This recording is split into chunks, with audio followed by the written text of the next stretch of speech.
Welcome. If you want to remove tempered glass from your display in iPhone 13 Pro Max, we can make it in a very simple way. So we don't have to use any additional tools, you can use your fingers. So let's start from one of the edge. For example, we can start from the right bottom corner. So what we have to do, take a look closely, we have to put our fingernail underneath this glass. So let's make it right now.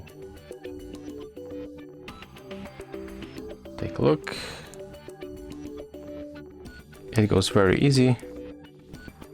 Right now we can grab it right here and then just lift it up.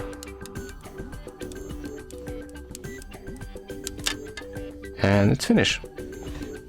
So basically you have to put your fingernail from one of the edge and then raise that glass. And right now we can reinstall or just use your iPhone without glass. So if you find this video helpful, remember to leave a like, comment and subscribe.